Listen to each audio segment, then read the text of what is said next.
Welcome everyone. Francisco here, founder of Led by Community and Community Week. Today I'm more than pumped, I would say, because I got with me Adam Parry, founder of Event Tech Live and Event Industry News. Adam, welcome. Francisco, thank you very much for having me, mate. This is an absolute pleasure and an honor. Thank you. Yes, I have to do the duties today because no, our beloved Katerina, she was feeling unwell. So I was lucky enough to got you for this podcast episode. We have shipped already 12 so far, part of the first season of the London Community Week podcast. So likely you will be the 13th. So Oh, unlucky let's for me. Yes, let's do it. So maybe people that are not strictly related to the event industry are not fully aware, no, of your history, know what you do. So today we are going to try to unveil the real Adam behind the Event Tech logo. But Yeah. before, I have a nice kind of bio that we have been showcasing in our website, featuring you as one of our speakers for the conference. So I'm going to go ahead and read that for no our listeners today.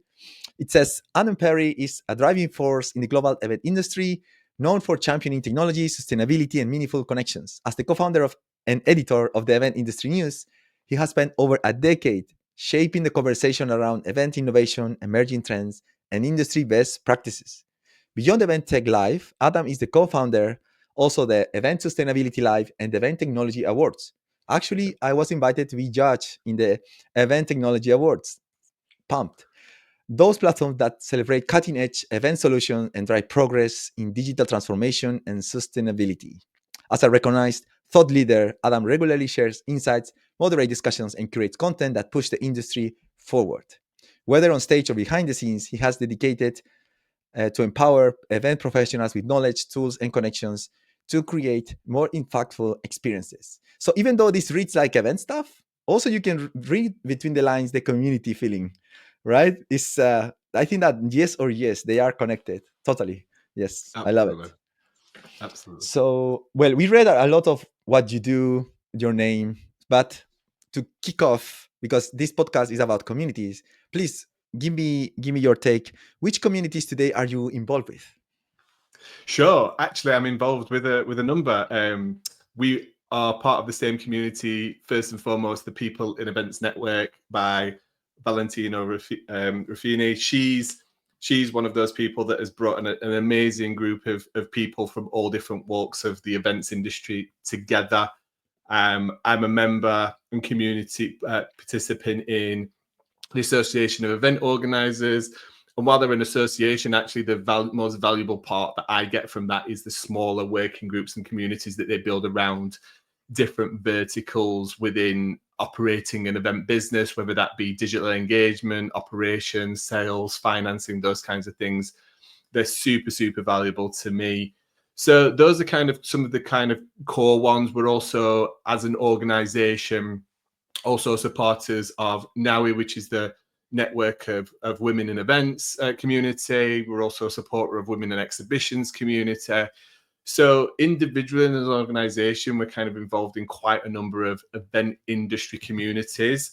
And hopefully we'll be involved both as an organization and individual with the led by community Right. as well. Yes.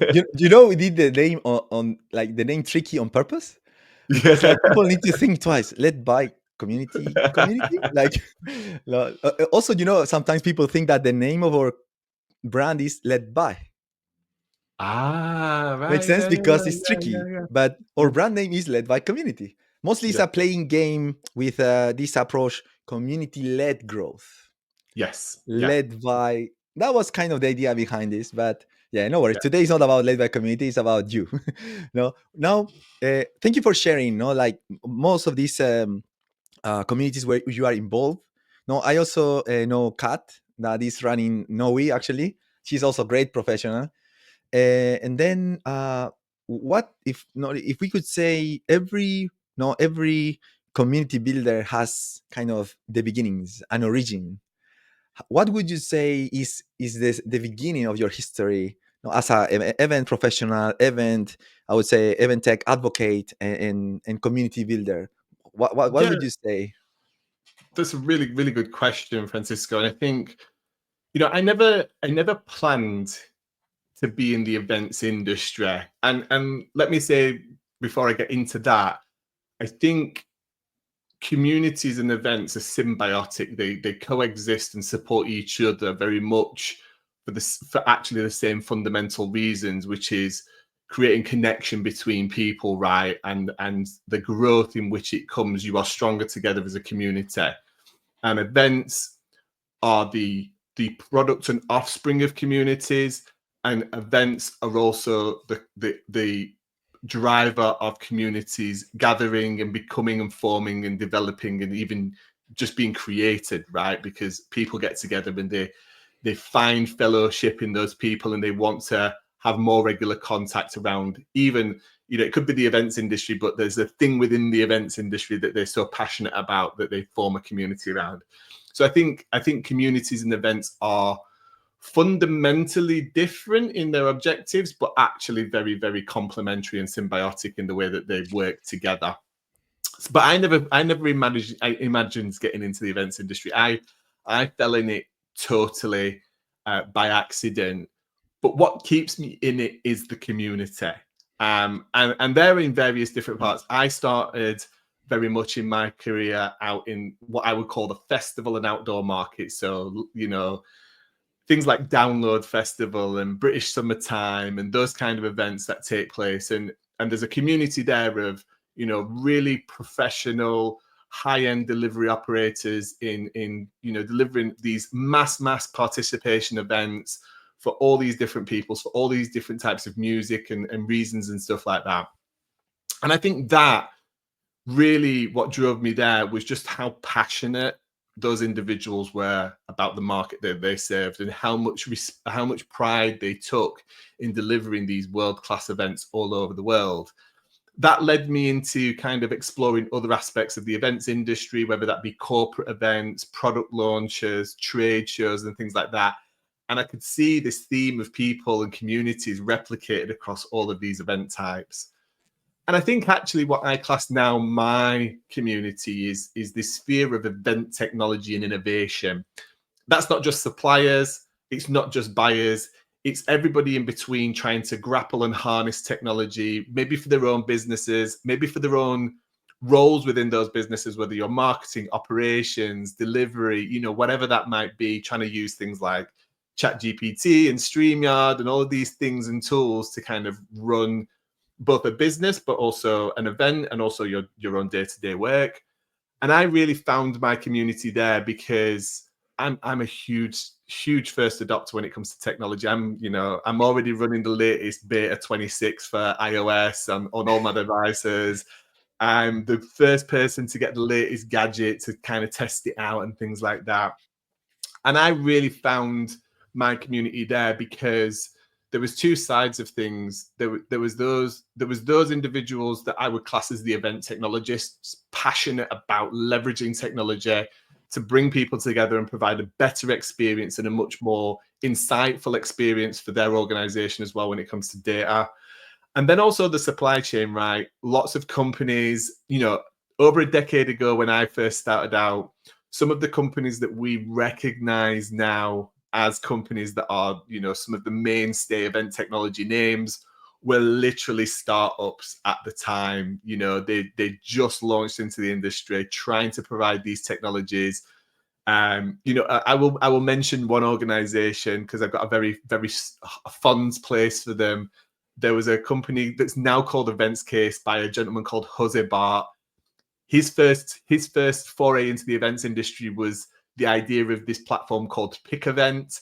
And Pick Event was about bringing communities together in Oh. person and online, using their platform to find these like-minded people.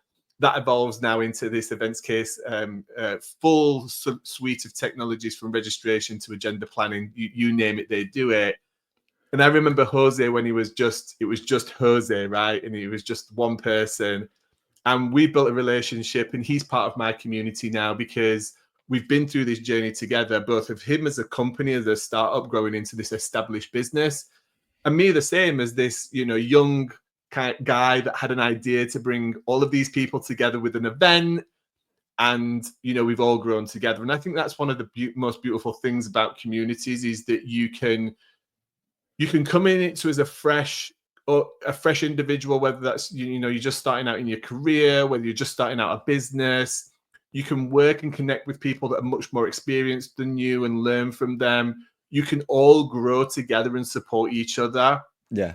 And I know there's tons of information and knowledge and advisors and professionals and all of this kind of stuff accessible to us, all on the internet and all at our fingertips now. And I think that's all still super valuable, right? It's all great content. Paying advisors for their time to teach you how to do things is still a worthwhile investment. But I think there's something special about learning from your peers and individuals that are kind of similar levels of that journey along the way. And I think that's the secret sauce to a community, is just that shared ambition, that shared experience, and that shared passion for wanting Yeah. to grow in a certain vertical. I 100% agree with your thoughts. Well, you kind of managed to give me this special invite for the hackathon. Like Yeah, the Upnest ran just like I think less than 10 days ago, yeah, and I was like the baby in that room.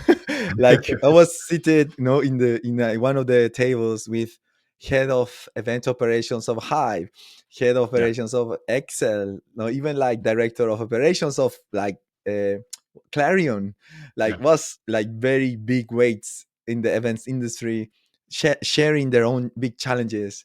No, and then one of them I remember mentioned, I need to manage the information of 4,000 suppliers. And I was thinking in my small world, hey, I'm trying to figure out how to make my 12 suppliers happy for London Community Week. So, and so that was for me was like so inspiring. Like yeah, if people can manage 4,000, I can do it, kind yeah, of, right? So, and that's exactly what you said. Like, like these people, even though they have big roles, they are really senior people, but they were friends there. They were even asking me questions, very kind. Hey, Francisco, and what is your take on these? And how do you manage these and that? And then we reach a level of different topics where kind of I was a bit more savvy, no? And then I share my tips and ideas, and they say, "Oh, what is the name of this tool? This one. Oh, okay." And then they were like kind of exchanging notes and things like that. So I could see, even though I was the fresher, I was also able to kind of add value to the yeah, to the table and the conversation. I was pumped, really inspired after. Even though I could stay like 4 or 5 hours, I was like, "Wow, but it was a big day for me." So yeah. yeah, I That's love awesome. what you say. Yeah, yeah. And then, well, you already said like what keeps you in on this side has been the community, Yeah, but absolutely. every day we have challenges. Some days are good, some days are so when sometimes you face these days that are not the best ones, what keeps you like, no, let's keep going? What is that drive, that inner drive that you have that push you to keep pushing forward? It's a really interesting question. Um, I'm gonna say it's probably something to do with being undiagnosed ADHD and just wanting to constantly move forward no matter what. But I think there's always going to be tough times, right? That's just part of life. And I learned a long time ago, you can't have highs of good times without the opposite of lows of sometimes difficult times, because otherwise we would just have this kind of flat kind of cut existence, and nothing would be good and nothing would be bad, things like that. I think I think the way that I've done that is I've learned to manage my feelings around those things, right? And that's something that comes from Interesting. experience in, you know, everybody on this planet at some point or to some level is an emotional being, right? Yeah. Whether that's being happy or sad or joyous or frustrated or angry or whatever that is. And I think, I've heard some of the most, fantastic leaders and professionals and people that have built amazing businesses or done amazing things, whether that be things like climb Mount Everest or these kind of crazy kind of feats of experience or effort. And when it comes to things being hard and tough, you are allowed to be upset. You are allowed to be angry. You are allowed to Express. feel hard done by and things like that. But what you need to manage is the amount of time that you allow yourself before moving forward. And I think that's the thing. Like, I'm going to tell you something very, very telling now. I was on holiday with good friends with my wife, and we had an argument in front of them. Just sometimes how it is. Things were tense. We kind of bit at each other and as you do in relationships. And then 5 minutes later, as if nothing had ever happened, and we were the most loving couple on the planet. And my best friend came around to me a little bit later, and he was just like, I am just in awe of how quickly you moved on, because he said, when me and my wife argue, we can be upset with each other for days, never Oh, mind minutes. And I think that's the approach I've taken now in my life, is that, these challenges and things happen all the time, and tough days happen.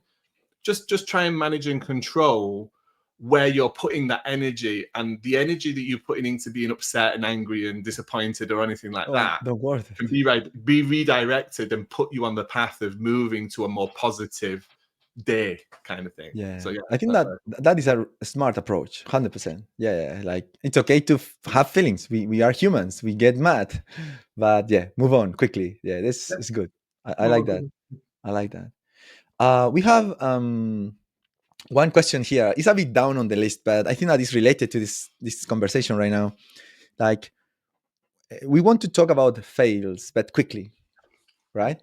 So, what would you say has been maybe across this, let's say, now you confirmed 12 years, running this big project, Event Tech Live. What has been maybe one fail that helps you a ton to move on and improve your work? What would you say? What can you go back to your memories and say, oh, that one was a big epic one, but really helped? Do you have something in mind? Are we still connected, Francisco? Yeah, we do. We do. 100%. We do. We do. I can hear you. Yeah. Okay. Cool. I lost you for a second there. I don't know if it's my end or your end. Okay, we can refresh this last bit. The last bit I can then cut. No problem. No, it's okay. Do you want me to just go, or do you want to re-ask the question? I can re-ask the questions. Yes, yes. Okay, go for it. Fire No? away. Um, so would you just mention, no, like sometimes we are mad. We have times where no, we are down, but we just need to like be clear on where to focus the energy. So we should Yeah. like move on quickly. Now, how we could do that, no, when we fail? Sometimes, no, we have been, no, we have some memories about fails across our career, but those failures sometimes are giving us powerful lessons. No, so today we just want to talk about failed very quickly, no, briefly, if we can say. So, do you have anything in mind that you feel in the past was a fail, but in the end was a big win for you? Absolutely. And it led me to be exactly where I am today, with the co-founder that I have, who's been instrumental in helping us. We've been working together to grow this business. And it was actually the failure of my first business that led me to where I am today, through pure circumstance. So I ran a business with another business partner. I was 19 at the time and had more confidence than experience, right? Which only gets you so far. And unfortunately at the time, it was a very young business. Me and the co-founder of that business were working very hard. And a few things happened along the way, which the other founder kind of just lost confidence and actually had much more responsibility than me at the time. So had to make a tough decision to move away and go and find income that was stable for him. And he had a family, and I totally respected that. But that left me with two choices: either to continue on my own, or to take a pause of reflection and do something else for a while and then figure out what I wanted to do. And I actually said at the time I would never go back into business again. I was like, I've done that now. I've had that bit of experience. It was tough. I'm going to go and work for somebody else and let them worry about all of the millions of things of running a business. And I'm just going to turn up and do my job. But I needed to move fast because I had a house to pay for myself. I had a mortgage. And I literally arrived home one day, walked straight into my local Adecco recruitment agency, and said, these are my skills. Do you have any jobs? And they were like, yes, there's this one here. Let's get you in for an interview. Went for an interview. And that business is where I met my co-founder. He was actually my Ah. boss. He became my boss. He was my boss at the Nice. time. And that's where I started working on the outdoor and festival publication. And I look back at that now, and I was like, at the time, a failure of the business felt like I just failed as an individual. You know, people look at failed businesses very like critically. They don't look at the, well, you tried, you put effort in, not everything works out. They were like, oh, you're failed. You can't do business. You failed once. That's it. No, but Yeah, I agree. that if that business hadn't failed, I wouldn't have met my co-founder and I wouldn't be sat here today. So I'm very grateful for that business failing, actually. Wow, wow, that's a great kind of pivot, story and stuff. So yeah, yeah. Thank you for sharing that openly with us. It's No. I know it's kind of part of the sensible information episodes of our life. Yeah, we really appreciate your sincerity. And now, what is something that you feel proudest so far? Like the proudest moment, or one thing you have done or you are doing that is your proudest so far. Wait, wait, This wait, is wait, going wait. to sound really, really, really soft. Let me grab the papyrus. This is going to sound really, really soppy, right? But and it's the honest truth. It's being proud of seeing my son develop and seeing him grow into the little human that he is now, being 5 years old, and looking at him and really admiring his compassion, his emotional capability, his intellect, his desire to want to learn. Hey, sometimes his frustration and his anger and things like that. And I look at him and I'm really proud to call him my son already.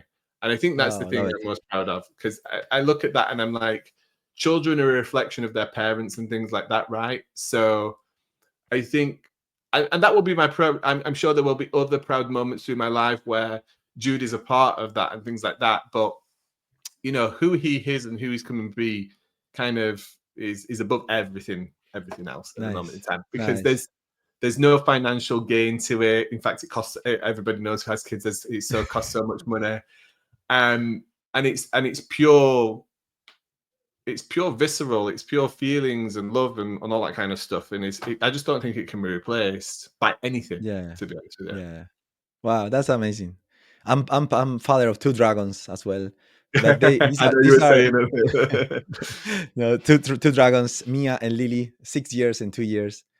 So Yeah, I feel you. I know. Yeah, I have same feelings. Like I'm really like pumped of my daughter and everything yeah, she does.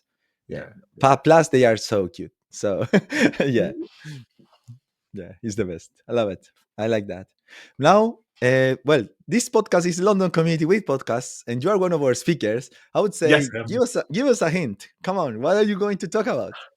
that's an interesting. Well, I'm hopefully going to help the community that you have learn from me and my decades of experience, and also from my 20 years interviewing other event organizers and things like that, how to run smarter events. You know, events are part and parcel of communities. You run what, like we were looking earlier, 236 events or something like that, Yeah, like a yeah, huge number of events, different ideas, webinars, virtual events, in-person events, meetups, trade shows, all these kinds of things. And the areas that I'm going to talk about at the moment is obviously the topic of the moment. It's AI. Everybody wants to know how AI can create smarter events, smarter communities, and we're going to talk about how we can leverage some of those technologies out there. So we're going to look at some of the tools, some of the automations that can be run in the background to make your life easier as event planner, because you're in it to run a community and events are part and parcel of that. But actually, if you look into the statistics, running events is like one of the top 10 most stressful jobs in the yeah, world. So, you know, I think I'm looking for people to take some practical advice and practical takeaways around like what technologies and tools they can be using to make that event delivery and that event experience really easy and streamlined. ways to use it to make it personalized to the people so it doesn't feel generic and every attendee feels valued and known and seen and things like that. And also, I think a framework for how you assess technologies and look at these things, Oh, because I there are love that. so many out there, some do an amazing job of selling themselves and marketing themselves, but actually each event and each community probably needs a slightly different thing and a slightly different model and stuff like that. So I'm going to stop there because I don't want to give too much away, and that's my experience. And I have these challenges myself as an event organizer: choosing the right technology, choosing the right partner, choosing the right platform, implementing the technology, finding the time to implement the technology, finding the time to learn the technologies. But hopefully I can streamline that process and make it a little bit easier for your community to actually understand and navigate that as well. Nice. That's great. Can I have a private talk before my event so I can apply that? Oh. No, I'm joking. I'm joking. Now that we know you mentioned the tools and stuff that we need to use. No, I know you recently launched your own kind of small SaaS that I is did. targeting actually, like speaking engagements and help speakers get the most out of these opportunities. Yeah. I'm going to actually show quickly the website at the bottom so people can actually have a look. But you can give us a very bird eye overview on what is speaker stacks, please. I have been like even playing with the platform myself. I am a pro member, so You I are, yeah. subscribe. I already subscribe. I am building and playing with this. So, but probably you wanna pitch. Tell us, in a very I appreciate that. So again, it comes through experience, right? I have spoken at hundreds of events globally over the last 2 decades, and I fundamentally have a passion for it. I love speaking. I love giving back to audiences. I love educating. I love helping people learn things like that. But actually, often I'm funding that and investing in that myself. I do see value in it. It's a great way to market a business. It's a great way to meet people and connect up with potential sponsors and exhibitors and things. And it's a great way to build personal brand and through thought leadership. But when you're investing in money, time, effort, whether it's flights, time out of the office, preparing the session and things like that, quantifiably, that's a big investment to do that. And I think ultimately I've made the mistake, as well as many other speakers make a mistake, of putting all of this effort and time in going and speaking at these events.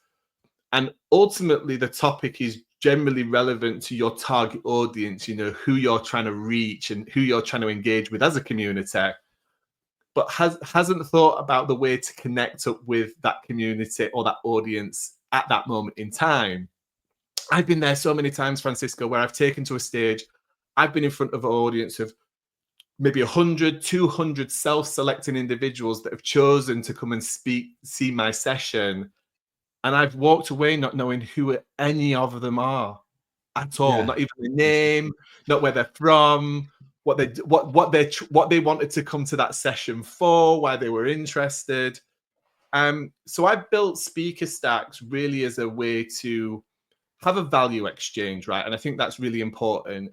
I have lots of content, whether it's my slides, whether it's um, pre delivered content that I've delivered like this, whether it's a webinar, a video, a previous session, maybe it's a report, maybe it's data, maybe it's a template, a cheat sheet. I have all of this content, and actually I distribute it in lots of different ways. But I ultimately know that audience is generally or should be interested in that content, but they don't have an easy way to access that, right? Because they have Yeah. to go off search and try and find it and stuff. So I built speaker stacks as I call it a lead magnet landing page builder, but actually it's a value exchange platform. Yeah. And me as a speaker can package up all of this great content relevant to my session, relevant to the audience, in a really, really easily accessible way through either a short URL or scanning a QR code on a screen or a presentation or something like that by the attendees. They can pop some details in, so name, email address. We've just implemented the option for speakers to actually have a free text field so they can ask a question for research purposes or for feedback purposes and things like that, which actually came from some of our users.